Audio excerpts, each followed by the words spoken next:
Bonjour à toutes et à tous, bienvenue dans l'école du futur. Je suis ravie de vous retrouver au sommaire de cette émission. On ouvre avec notre focus. Chercheuse passionnée, elle explore les mystères de la mer, elle scrute la génétique pour mieux comprendre l'évolution du cancer grâce aux mollusques. Elle incarne une nouvelle génération de scientifiques engagés. On découvre tout de suite le portrait d'Alicia Lopez Broussos.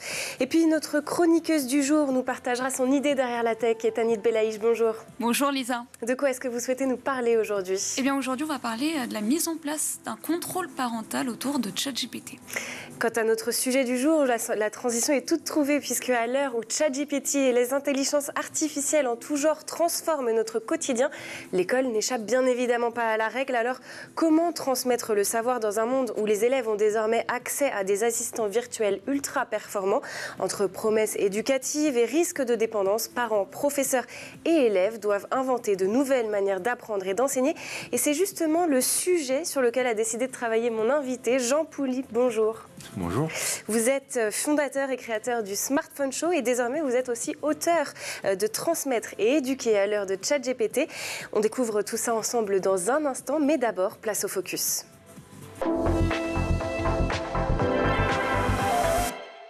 Scientifique, post-doctorante à l'université Caen Normandie, spécialisée dans la recherche contre le cancer, Alicia Lopez Broussos est une personnalité à suivre, récemment distinguée par le prix Jeune Talent L'Oréal UNESCO pour les femmes et la science. Elle est notre rôle modèle du jour, signé Dylan Kohler. Y vamos a saludar precisamente a una de esas investigadoras, es Alicia Broussos, investigadora postdoctoral en la Universidad Caen Normandía en Francia. Buenas tardes. Buenas tardes. Nous célébrons aujourd'hui une étoile montante de la science, Alicia Lopez Broussos. Cette jeune chercheuse d'origine espagnole vient de remporter le prestigieux prix Jeune Talent L'Oréal UNESCO pour les femmes et la science. Une reconnaissance qui met en lumière un travail aussi captivant qu'inédit. Imaginez un instant si des cancers transmissibles chez les organismes marins pouvaient détenir des secrets sur cette même maladie, mais à échelle humaine. Eh bien, c'est ce qu'explore la postdoctorante à l'université de Caen Normandie. En quête de réponses dans les profondeurs de la mer, ces découvertes pourraient ouvrir de nouvelles voies dans le traitement de cette maladie complexe. Le cancer étant la première cause de mortalité prématurée en France. Le prix qu'elle a reçu n'est pas qu'une simple récompense, mais un véritable encouragement dans la poursuite de son travail. Alicia Lopez Broussos prouve aujourd'hui que la curiosité et la détermination peuvent mener à des avancées majeures dans la recherche scientifique. Avec son enthousiasme et son engagement, elle montre que les femmes ont un rôle essentiel à jouer dans un secteur principalement masculin. Rôle qu'elle représentera bientôt à la tête de son propre laboratoire à Brême, en Allemagne. Une figure modèle qu'on ne manquera pas de suivre de très près dans les années à venir. Y por supuesto, muchísimas gracias al Foro Iberoamericano de los Recursos Marinos y la Acuicultura y a ti por dejarme compartir con vosotros esta historia. Muchas gracias. Futur de l'éducation ou menace pour nos élèves et nos enseignants, quand le sujet de l'intelligence artificielle est mis sur la table, il ne manque jamais de diviser. Alors, est-ce un nouvel outil pédagogique ou une facilité qui risque d'appauvrir l'apprentissage? Comment accompagner nos enfants et adolescents, mais aussi nos professeurs face à cette accélération numérique? Et surtout, comment transmettre et éduquer à l'heure de l'IA, où à ce moment-là, elle semble tout savoir faire? Ce sont les questions auxquelles nous allons tenter de répondre dans la première partie du talk. Et pour m'accompagner en plateau aujourd'hui, Jean Pouly, vous êtes créateur et fondateur du Smartphone Show et vous êtes aussi auteur de Transmettre et éduquer à l'heure de ChatGPT, fraîchement paru aux éditions Artege. Alors avant de parler d'intelligence artificielle, je vous propose de parler de numérique au sens large parce que c'est ce que vous faites dans votre ouvrage. Vous posez un constat fort, même s'il semble quelque part aller de soi, celui que la société est irréversiblement numérique, là où certaines personnes imaginent en fait qu'en prenant un peu de recul, elles vont passer entre les mailles du filet, gagner en sérénité. Vous, au contraire, vous pensez qu'il est illusoire de vouloir se débrancher et que ça n'est pas forcément bénéfique? Moi, je dis souvent ça. Je dis qu'en fait, on ne peut pas sauter du train. Enfin, je trouve ça un peu compliqué aujourd'hui, puisque la vie s'est numérisée progressivement. C'est presque une numérisation totale aujourd'hui dans la vie quotidienne. Et c'est plutôt d'ailleurs, par certains côtés, quand même une bonne chose. Et donc, si on ne peut pas sauter du train, en revanche, peut-être on peut faire un meilleur voyage. ou en tout cas choisir sa destination. Moi, c'est plutôt ça qui m'intéresse, c'est la liberté, c'est l'autonomie, notamment avec les enfants. On n'a pas tout de suite l'autonomie quand on est enfant ou adolescent, mais éduquer pour donner la capacité de choisir, presque même de choisir certaines dépendances. Ça va loin, parce qu'on a des outils qui sont parfois faits pour capter l'attention. Peut-être on en parlera, des outils qui sont extraordinaires pour apprendre, on parle de ChatGPT, mais qui sont, j'aime bien dire, parfois merveilleusement dangereux. C'est-à-dire qu'on a les deux, c'est à la fois merveilleux et dangereux, et on est encore un peu fasciné par ça, c'est assez nouveau. Et voilà, moi je crois qu'il y a un enjeu énorme d'éducation, pour avoir un usage plus libre, semer des petites graines, et puis pour, après adulte, faire des choix éclairés, et justement choisir son voyage plutôt que accuser la technologie ou la diaboliser, parce que d'abord ce serait pas juste, c'est pas la technologie qui est mauvaise, c'est éventuellement peut-être des programmations qui peuvent être faites pour des usages mauvais ou des mauvais usages. Mais je trouve que c'est pas juste de rejeter et de diaboliser la technologie. En revanche, je crois que si on s'y met pas vraiment comme éducateur, comme parent, oui, on va subir des choses assez délétères. On le subit aujourd'hui, et voilà. Et justement, là, vous me parlez de la technologie, du fait qu'il ne faut pas la diaboliser. Il y a un autre constat que vous posez dès le début, là aussi, de votre ouvrage. Vous avez eu l'intuition qu'il faudrait mettre de l'humain au cœur de toute cette course technologie effrénée, et ça, dès le début de votre carrière dans le numérique, l'informatique. D'où est-ce qu'elle vous est venue, cette intuition ? Parce que finalement, au début d'Internet, quand on regarde derrière, c'est quand même très différent de ce qu'on a aujourd'hui. Pourquoi, dès le début, vous vous êtes dit il faut de l'humain derrière ça ? Peut-être parce que je ne viens pas du secteur de la technologie. Donc moi, je ne suis pas un geek au départ. Enfin, moi, quand j'ai vu arriver, j'ai envoyé mon premier mail en 96, je me suis dit ça va changer le monde, ce truc-là. Mais je me suis dit, ce qui m'intéresse, c'est le changement du monde, c'est pas la technologie. Qu'est-ce que ça va faire ? Et c'est vrai que ça a vraiment changé le monde. Ça s'est accéléré. Et j'ai mis un peu de temps. J'étais plutôt partie des gens assez enthousiastes, en fait. L'accès au savoir universel. Voilà, c'est juste génial. Même si c'est une innovation militaire, c'est quand même les universités qui ont développé Internet. Et puis, on est arrivé plutôt dans les années 2000, avec après les réseaux sociaux et maintenant l'IA, ce que j'appelle un peu dans les zones de risque. C'est-à-dire qu'en fait, il y a... qui ne sont pas, comme on l'a dit, liés forcément à la technologie, mais en tout cas à l'usage qu'on en a fait. Et donc, je reste toujours enthousiaste, mais voilà, maintenant, je sais qu'il faut encore plus mettre de l'humain, parce que ça prend une telle place qu'il peut y avoir des effets de déshumanisation, de désocialisation, enfin plein de choses qui peuvent être mauvaises. Et moi, je crois que les technologies n'ont pas seules un pouvoir d'humaniser ou de déshumaniser. En revanche, il faut être attentif à ça, parce que je crois qu'elles sont à notre service. Et surtout, elles touchent deux domaines, pour moi, qui définissent l'humain. Enfin, on peut le définir de plein de façons différentes. L'être humain est un être relationnel. Et un être décisionnel. On a un libre arbitre par rapport aux animaux, on décide les choses, on choisit, et puis on est vraiment des êtres, comme on disait, Lévi-Strauss disait, on est des animaux sociaux. Bien sûr. Et en fait, le numérique vient challenger ces deux dimensions, parce qu'en fait, réseaux sociaux, il vient challenger notre relation à l'autre, notamment s'il y a un écran. Et puis les décisions, parce que qu'est-ce que c'est que l'IA ? C'est les algorithmes qui, à un moment donné, prennent des décisions pour nous. Moi, quand je vais sur YouTube, j'ai des vidéos qui viennent toutes seules s'afficher en fonction de mes données, mais c'est pas moi qui les choisis. Quand je vais à la bibliothèque, je n'ai pas des livres qui me sautent dessus. Donc voilà, ça touche la décision, ça touche la relation, donc ça touche notre humanité. Et je trouve que c'est important de se poser ces questions.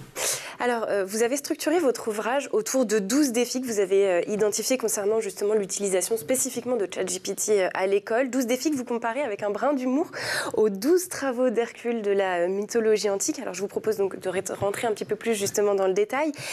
Pour distinguer une utilisation raisonnée, intelligente de l'intelligence artificielle d'une mauvaise utilisation, vous empruntez un terme médical. Vous parlez d'orthèse digitale ou de prothèse digitale. Vous nous en dites un peu plus sur le choix de ces termes. Qu'est-ce que vous entendez par là ?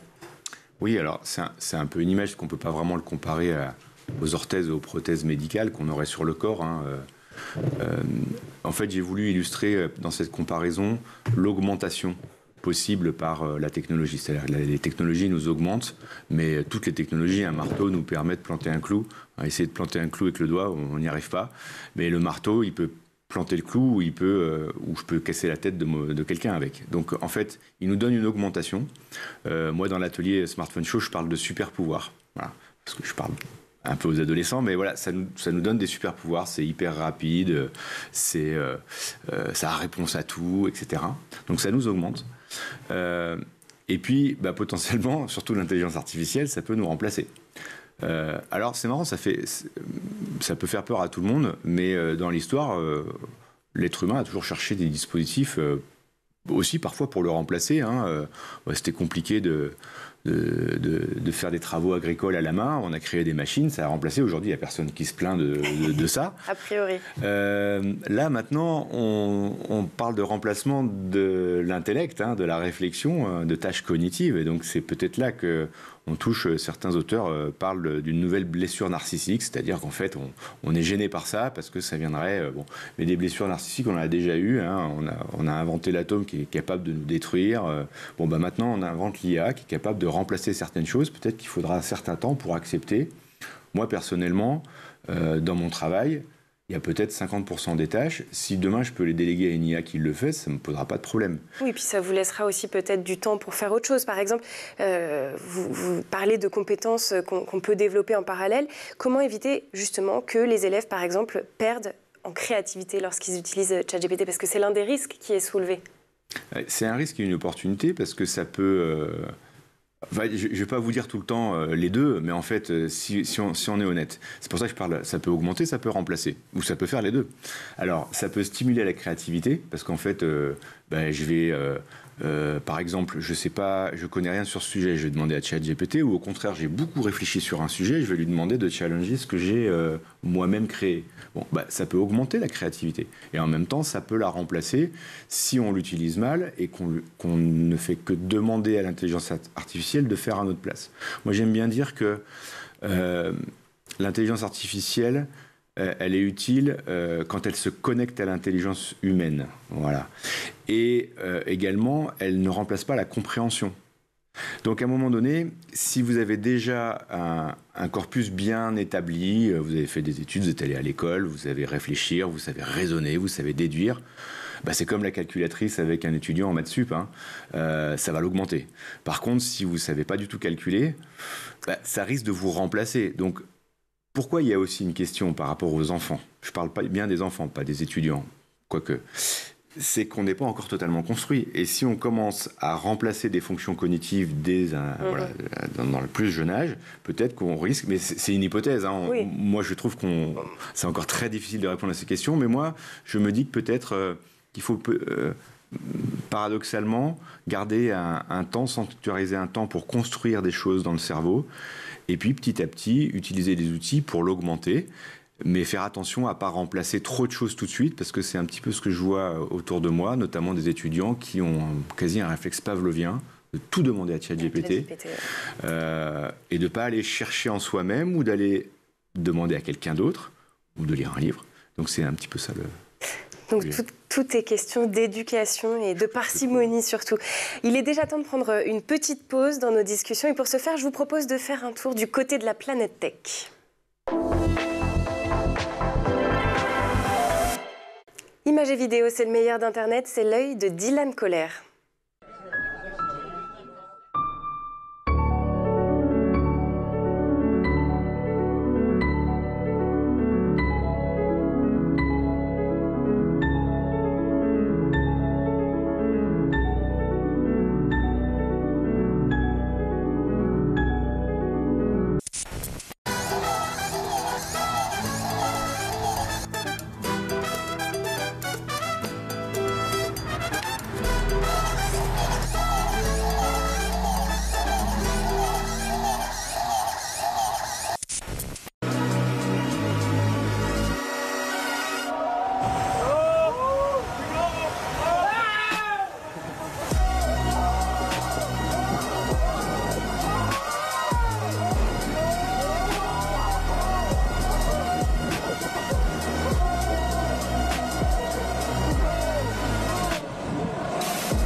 自通秀的电路啊！正好，我给你拿出空间设置。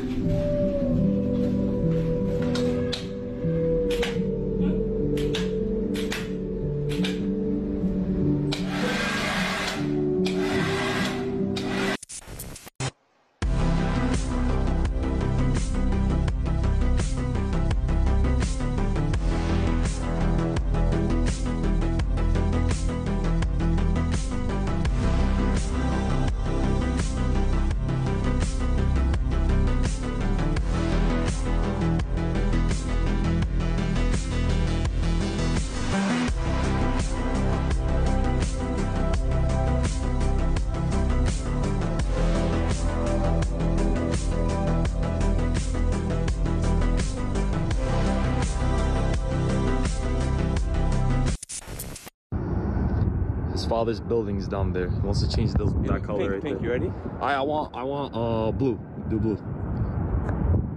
What? This blue? Green. Different blue? You want green? I got you. Oh nah, son.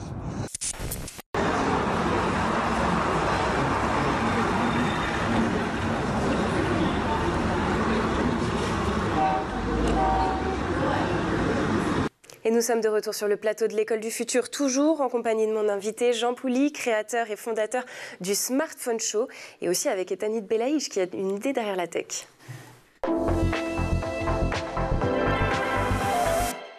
Alors que l'intelligence artificielle a officiellement fait son entrée dans les programmes scolaires de nos collégiens et lycéens, il y a quelques jours, OpenAI a annoncé le 2 septembre l'instauration prochaine d'un contrôle parental autour de ChatGPT. Tout à fait. Dans le détail, d'ici 1 mois, les parents pourront lier leur compte à celui de leurs enfants. Ils pourront ainsi accéder aux messages échangés avec le robot conversationnel. Les parents pourront aussi être alertés en cas de détection d'une détresse aiguë chez l'enfant dans ces conversations. Ce sont les mots d'OpenAI dans un billet de blog publié au début du mois, mots qui suscitent déjà des doutes et des interrogations comme celle de cet internaute sur TikTok.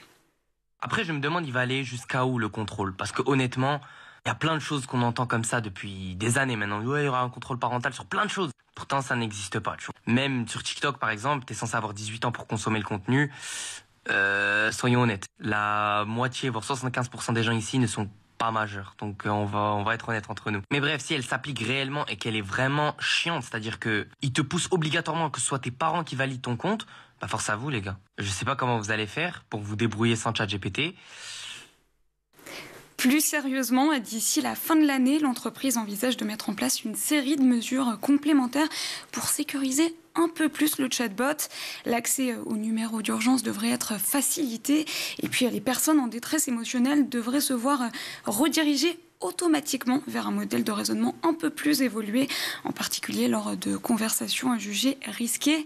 Les réponses générées devraient alors être plus appropriées. À noter également la mise en place future chez OpenAI d'un conseil interne d'experts sur les questions de santé mentale et de bien-être. Ces annonces font suite à une plainte déposée fin août aux États-Unis. Plainte des parents d'Adam Ryan, un ado de 16 ans qui s'est pendu début avril. Ils estiment que leur fils est mort après avoir été conseillé par ChatGPT. Ils ont donc décidé d'attaquer en justice OpenAI et son PDG Sam Altman pour défendre prévention du risque de mort. Adam Ryan, qu'on va voir à l'écran dans quelques instants, vivait en Californie avec ses parents et ses 3 frères et sœurs. Décrit comme brillant et ambitieux, le jeune homme avait commencé à utiliser le chatbot il y a 1 an pour l'aider à faire ses devoirs. Et de fil en aiguille, ChatGPT est devenu le confident numéro 1 de l'adolescent, si bien qu'il a fini par lui partager ses informations sur son anxiété et son stress et par passer 4 heures par jour à échanger avec l'intelligence artificielle générative qui lui aurait donc donné des conseils pour préparer son suicide. Overdose, noyade ou encore pendaison, voilà quelques idées présentées par l'IA à Adam Ryan pour se donner la mort, le jeune homme qui va tenter de se suicider à plusieurs reprises à partir du 22 mars et le 11 avril, date fatidique.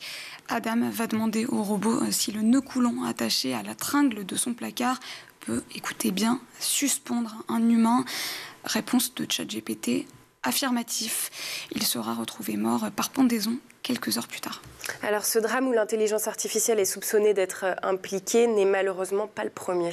Oui, l'année dernière, un jeune Belge et puis un Américain se sont suicidés après des échanges similaires, sans compter plus récemment l'histoire de cet homme de 56 ans qui vivait dans le Connecticut et qui, mentalement troublé, a tué sa mère et s'est ensuite donné la mort après d'intenses échanges avec ChatGPT.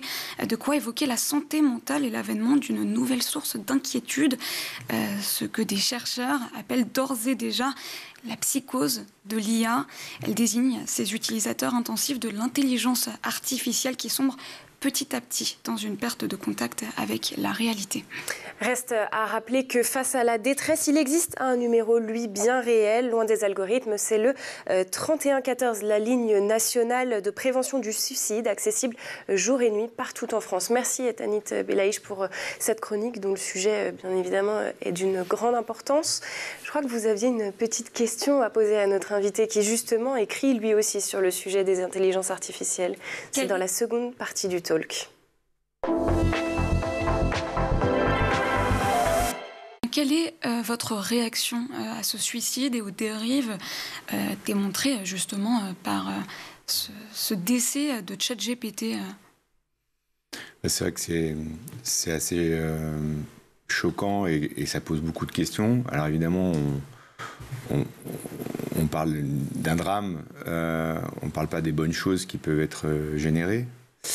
Mais là, du coup, il faut faire quelque chose. Et je trouve ça bien que ChatGPT et les applications en général se posent ces questions pour essayer de trouver des pare-feux, des systèmes de régulation, de modération, d'avertissement. Bon, avec toutes les limites. Les contrôles parentaux, là aussi, il y a des limites parce qu'on peut les contourner, les craquer, on le sait. On peut avoir un deuxième téléphone. Donc, moi, je dis aux parents, ne pas tout miser là-dessus. Mais finalement, ce que j'ai envie de dire là-dessus, je parlais d'humanisation, de déshumanisation tout à l'heure avec vous, et du volet relationnel. L'être humain est un être profondément relationnel, et en fait, qu'est-ce qu'on voit là avec ChatGPT? C'est finalement, très vite, beaucoup de monde, notamment les jeunes, en ont fait un confident. Et là, derrière, ça pose la question de la solitude qu'il y a derrière ces usages. Parce que, alors on parle de numéro vert, là de nouveau il y a un humain hein, dans le Père Noël est une ordure, on a un humain hein, quand on veut se suicider, on parle au moins à quelqu'un, et puis il y a des psychologues qui sont quand même formés pour ça, on peut avoir des amis, des confidents, et là voilà, la question que ça pose, c'est est-ce que ces IA qui prennent une place très rapidement partout vont pas prendre des rôles qui, au lieu d'aider les humains, vont les isoler encore plus, jusqu'à des drames. Alors peut-être que celui-là, on arrivera à réguler les choses, mais voilà, ça me pose la question de la solitude, en fait, qu'il y a derrière. Alors là, malheureusement, c'était le côté négatif, bien évidemment, des intelligences artificielles. Dans votre ouvrage, vous êtes quand même un petit peu plus positif, heureusement. Notamment, vous vous rappelez qu'il est très important dans l'éducation d'avoir une notion de personnalisation et que d'ailleurs, à l'origine de l'éducation, c'était plutôt la norme, hein, finalement, d'avoir une éducation personnalisée. Aujourd'hui, avec la démocratisation de l'école, de l'accessibilité au savoir, finalement, on a ouvert des classes. Est-ce que ça, c'est l'une des promesses de l'IA, finalement, de pouvoir retourner une approche un petit peu plus individuelle de l'éducation? Oui, c'est la grande promesse de ce qu'on appelle l'adaptive learning, hein, l'apprentissage adapté à chaque personne, puisque comme vous l'avez dit, on a commencé avec les précepteurs, mais bon, c'était quand l'éducation était réservée à la noblesse, donc très peu de monde, hein. Le prince avait son précepteur, puis quand on a fait des classes, l'industrialisation, on a voulu une classe d'âge, hein, toucher tout le monde, et là, le prof, il fait un cours pour 30 élèves, il peut pas s'adapter à tout le monde. Donc c'est là, moi j'appelle ça le rêve de la machine à apprendre, de créer une machine qui va apprendre à chacun selon son intelligence, sa personnalité, son rythme, etc. Et il y a déjà des expérimentations de divers logiciels, applications qui le font. Hein. On a à Lyon les fondateurs du projet Voltaire, hein, qui est une application qui marche bien pour l'apprentissage du français. Je crois que ça va faire beaucoup de progrès et c'est une promesse intéressante. Maintenant, je vais encore revenir à cet aspect socialisation. Oui, c'est un outil intéressant, mais qui est encore une fois personnalisé. Et dans l'éducation, et il y a beaucoup d'auteurs qui en parlent, c'est aussi un acte profondément social. On apprend avec les autres, on apprend de par les autres, on apprend d'abord avec un enseignant, mais avec des élèves. Et c'est pas juste pour se mélanger socialement, c'est aussi, on est reconnu par l'autre, on a un feedback. Moi, j'aime bien l'apprentissage par les pairs, l'apprentissage avec les autres. Donc voilà, il faut toujours avoir de la mesure et pas se dire tiens, on va tout miser sur les outils d'adaptive learning et puis chacun va rester chez soi à apprendre devant sa machine et avoir aussi tout le temps une notion de performance. On n'est pas que performant dans l'apprentissage. Et puis Einstein disait voilà, il y a l'information, c'est quelque chose, mais l'expérience, c'est autre chose. Et expérimenter, faire avec ses mains, faire dans le réel, c'est une manière d'apprendre Parce que apprendre, c'est pas juste de l'information qu'on reçoit dans sa tête. Autre point important que vous abordez dans votre livre, qui concerne toujours finalement un petit peu le côté humain qu'on met derrière les machines, c'est la neutralité des IA. Parce que finalement, derrière une machine, il y a forcément quelqu'un qui a dirigé les choix. Alors la démocratie dans tout ça, est-ce que ça signifie qu'aujourd'hui, à l'ère de l'intelligence artificielle, elle est mise en danger par une poignée de personnes et ou d'entreprises qui se cachent justement derrière ces intelligences artificielles ? Cette question de neutralité est très importante parce que moi je plaide pour qu'on sorte, nous, de notre neutralité par rapport aux technologies. Les technologies sont ni bonnes, ni mauvaises, ni neutres. Elles sont ce qu'on en fait, mais par contre, elles ne sont pas intelligentes, entre guillemets, mais les gens qui les programment, oui. C'est-à-dire que si je fais un algorithme qui pousse au suicide, alors je sais qu'aujourd'hui ce n'est pas le cas, mais potentiellement il peut y avoir des effets de bord qui arrivent au drame dont on a parlé. Je pourrais faire des interfaces éthiques qui font que j'ai que du contenu éducatif et scientifique, comme les réglages de TikTok en Chine, paraît-il. Bon. Donc ça veut dire que c'est à nous, utilisateurs et concepteurs, je prends bien les deux volets dans ce livre, il y a deux leviers, celui de l'utilisateur, vous et moi, et celui du concepteur, de faire des interfaces éthiques, c'est pas un vain mot, c'est-à-dire se dire en fait, d'observer ce qui se passe, de voir les résultats, et effectivement si on se rend compte que des réseaux sociaux poussent à une polarisation extrême de la société, ce qui est le cas aujourd'hui, hein, on est enfermé dans des bulles de certitude, les gens sont persuadés d'avoir raison, du coup au lieu d'être dans une démocratie où on débat des idées et on recherche la vérité souvent complexe, elle n'est pas binaire comme ça, on se rend compte que c'est pas bon de faire des algorithmes comme ça, il faut les changer parce qu'effectivement il va y avoir un risque sur la démocratie, c'est que les gens vont plus parler, vont plus entendre, vont plus comprendre et vont se taper dessus. Et pour comprendre justement, il faut acquérir des compétences, nécessairement. Et justement, c'est l'un des défis que vous avez identifié dans votre ouvrage, le fait d'acquérir des compétences et une culture numérique. Et à ce sujet, vous avez une réflexion qui m'a particulièrement interpellée sur la fracture numérique. Selon vous, elle s'est inversée aujourd'hui. Vous nous expliquez ce phénomène ? Oui, c'est assez surprenant pour moi qui ai démarré il y a 25 ans à lutter contre la fracture numérique. Il y a 25 ans, c'était les gens qui n'avaient pas accès au matériel. J'allais dans les quartiers nord de Marseille amener des ordinateurs, là, les Apple, là, les bulles. Les gens n'avaient pas accès. Quand j'ai découvert Internet, il n'y avait même pas 5% de gens connectés à Internet. Aujourd'hui, je crois qu'il n'y a peut-être pas 5% qui ne sont pas connectés. Bon, voilà. Et c'était plutôt les catégories défavorisées socialement, culturellement, qui n'avaient pas les outils. Aujourd'hui, dans mes ateliers, ceux qui viennent spontanément, c'est plutôt des classes socialement éduquées. Parce qu'elles se rendent compte que justement de ces effets qui peuvent être négatifs, alors que parfois, je dis bien parfois, je ne veux pas généraliser, des classes plus populaires voient finalement des très bons côtés en disant ChatGPT, moi je ne parle pas bien français, je n'ai pas un gros niveau scolaire, ça va aider mon enfant, c'est aussi une super nounou, hein, je suis femme seule, je sors à 20h du boulot, mes enfants sont devant un écran, voilà. Je schématise. Hein. Et du coup, effectivement, quand je dis qu'elle s'est inversée, c'est qu'aujourd'hui, elle existe toujours.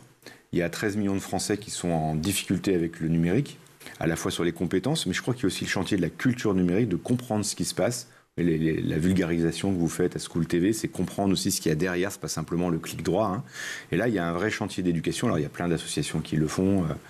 Mais effectivement, on a un effort d'éducation populaire, pour reprendre ce terme des années 60, sur le numérique pour expliquer, comprendre, et notamment les populations les plus défavorisées. Parce que maintenant que l'accès et le matériel s'est généralisé, il faut parler du fond, il faut parler des mécanismes pour éviter les drames et en faire des outils à notre service. Bon, on aurait eu encore plein de choses à voir avec vous, car votre ouvrage est très complet. Je le rappelle, il est intitulé « Transmettre et éduquer à l'heure de ChatGPT ». Vous êtes également, je le rappelle, créateur et fondateur du Smartphone Show. Merci d'avoir été avec nous. Merci également à Etanit Belaïch pour ses chroniques. Merci aussi aux équipes en régie et à Édouard Degnaud d'avoir produit cette émission. Mais surtout, merci à vous de nous avoir suivis. On se retrouve demain dès 12h30 sur School TV pour une nouvelle émission. D'ici là, portez-vous bien.